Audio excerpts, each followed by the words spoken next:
These were the sounds that highlighted me.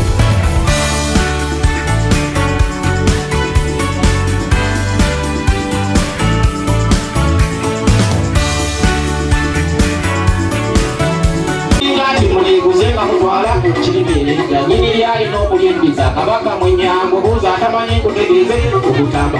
obeerani nga kukuca kanakalo akalo kano obote bakaleka bali bamanyi amini nakaleka kati tulinze mmwe nsaba Baganda tugambe n'abaana abakyoli bagambye abantu abamu bayinza okugamba twanafuna abantu bye baagala kati okusinziira kati nga bondaba olwero bampadde obuvunaanyizibwa mu gombolola eno ne mu muluka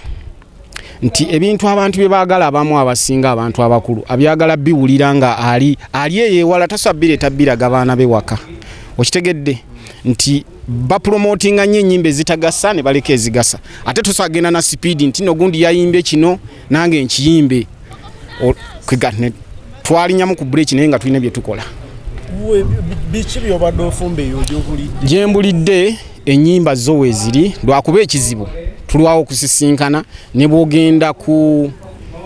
internet kweziri ennyimba ziwera. Kuba abantu bamanyi wakubakamu akalo ka Buganda n'obula. Ekyamazima kibadde kyetaagira nga bwe twogedde lumu mulinkyalirako n'embalaga waakagwe nina ne mukakasa nti amatu g'abantu bye gawulira bye bagamba batulimba kati ngera bwolabye wano nyimbye ku mukolo abantu nga batudde abantu kyetaaga ne tukanga abantu kubanze swa kuzikizanga ngamba nti abalibba ettaka balibba naye boogamba nga bali wansi tosobola kulwana lutalo n'oluwangula ffe tuteekawo vibe gwe n'osigala waggulu ate baleeta ekimansulo n'ozina binyiiza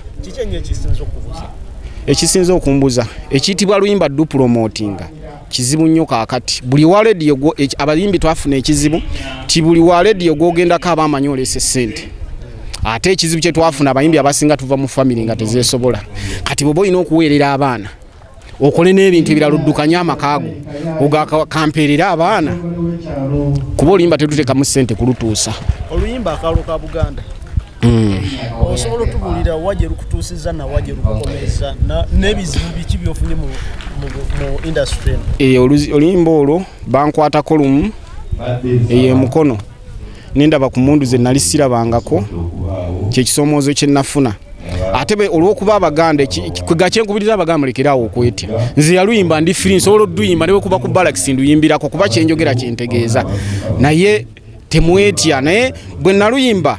abantu balo kiteeka mu nkola wamala kugo bintu byebugerere abantu ne baluteekamu nera saafuna munnyo naye mu biseera bya covid yawo nga atabuse ate we nalufuniramu kuba essaawa zino abaweerera abaana bange bali mu Amerika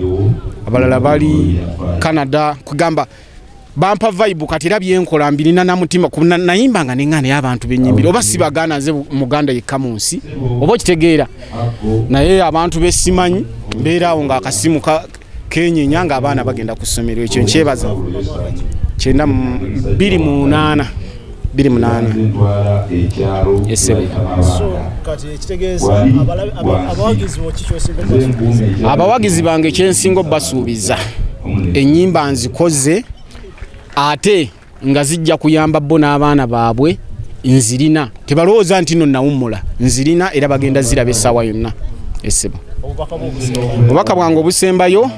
nkubiriza abantu ba Buganda ne Uganda okutwaliza wamu bakole nnyo ate si kirungi muntu kati gokyali muvubuka tovubukanga nnyo kubanga essaawa yonna waliwo abaana bagenda okuyita taata waliwo abagenda okuyita jjajja kwegamba baako ensi yo kyogikolera kye baligamba ti jjajja mu nsi yalekamu kino tulabye olina omuyimbi omuto gw'oleese nga tetunnamaliriza olina omuyimbi omuto gw'oleese wafuuka promota kati mpandiika muwandiikira ebintu ebyo byako ekikugamba kyenjagadde okutegeeza okitegeere bwe nalaba ku kyo kuba twatambulanga ne tugenda Akaayi ne tuva ne tugenda e Bugerere ne kati emyaka gigenze kati okubeera wiiki 2 nga toli waka nendabanga ki kati akawala koolabye nze nka promotinga nkawandiikira ennyimba so ate kati ku mikolo kakolera abantu ne basiima nenfunayo akasente oluusi akagula kututa Yesebo mu bivulu sitera nnyo kuparticipatinga olumu naye nga ate emikolo nfuna era mpozi akanamba kange abayagadde okunkubirako ndowooza ne bwenkogera bayinza okukala akanamba ka Kibuuka Williams Sakali 0752 98 88 2 wonna wonjagalira okuyimbira ku mukolo nzija ate siseera abantu bategeeze nti Williams Kibuuka bamuwadde okulembeze mu Bwakabaka mbategeeze Kabaka yasiimye nampa okukulira ebyobuwangwa nennono n'obulambuzi muno mu gombolola ye Gombe mu Lukagwe Matuga gwa Saabawaali era basebo ndi munene temugamba nti nno era bwe manzize ku mukolo ekifi kyange ekyenkoko mu kisibamu olwayo ebyobuwangwa tuli singa abantu bagenda balaba bwe tunadda ku byobuwangwa bajja kutegeera era lwe tuliddamu okunyumya emboozi nja kulaga ennyimba z'obuwangwa zenkoze olabe bwe zitrendinga abantu abasinga balowooza okutuukiriza ekyobuwangwa oba olina okubeera ng'omusamiza okutuukiriza ekyobuwangwa kitegeeza bwe kiti kukola kugamba obuwangwa bulinga ddiini ebintu eby'obuntu bulamu obutwala otya obuntu waliwo ate abalowooza nti ebyobuwangwa omuntu bwayogera ku byobuwangwa nga gaakasajja ako kakibuuka ka buwangwa kabi nnyo nti kugamba yabigattika n'amalogo okitegedde bulungi naye ebyobuwangwa yendowooza ey'okutambula n'abantu ebintu ebigasa omwana w'omuyigiriza okukola emirimu buli kimu weeyisa otya ne bantu banno nyumya otya ne bantu banno magezi kigoobawa nkulaakulana kigyobateddemu kwegamba obuwangwa kitono nnyo n'eddiini birabika bye bimu naye lwakuba abantu babitaputa bulala abalabi baalubaluseewa oba ŋŋambe ntya kyenjagala mungoberere ate mbeebaza yonna gye muli tubeere nga tugoberera ebigenda mu maaso ku mutugwa takufa ogwa lubaluseewa sebo nzirina studio gye nkoleramu bagiyita Vaspro ye producer nkolera kaakati ne Mubiru Smart ninayo ennyimba oluyimba oluli ewa Mubiru Smart olugenda okujja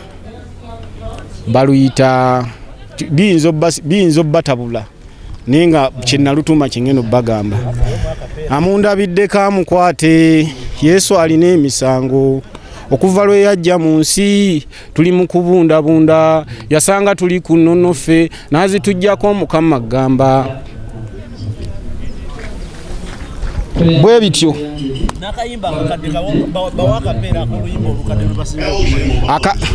akaalo ka Buganda akadda ekijja omanyi Kibuuka kanfuba okubagamba bwe mutaakwate kasitandi bambyogedde ze sikola nsi kumpaana naye ebirijjuka ne bwenfa kati ensi ebitegedde baamugambako nga tawulira nantabuulirirwa ennyanja yamumira n'afa atyo ku ttaka ekinaddako erya Buganda abasajja beesomye okulitwala bazze bamazeeko tebasaaga n'erya mayiro bayiya liveewo kyennyamiza naye mbawooninga nti mulyeguze nga mutwala kiribeeredda nnyini lyalina okulyeddiza Kabaka mwenyango buuza atamanyi nkutegeeze ogutambaala kubeeraani nga kukuukya kana akaalo ka Buganda akadda akaalo kana akaalo kaaliko nannyiniko bobo tebaakaleka akaalo ka Buganda akadda baali bamaanyi akaalo kaaliko nannyiniko amiini n'akaleka akaalo ka Buganda kati tulinze mmwe mujja kakasa. Yes, abalabi bafa abalubaluseewa watyo mukulu Williams Kibuuka akaalo ka Buganda akadda abagambye ettaka yennyaffe so abeesoma okulitwala muve ku ttaka kana akaalo ka Buganda akadda nansangwawo akalwanyisa yakasangawo era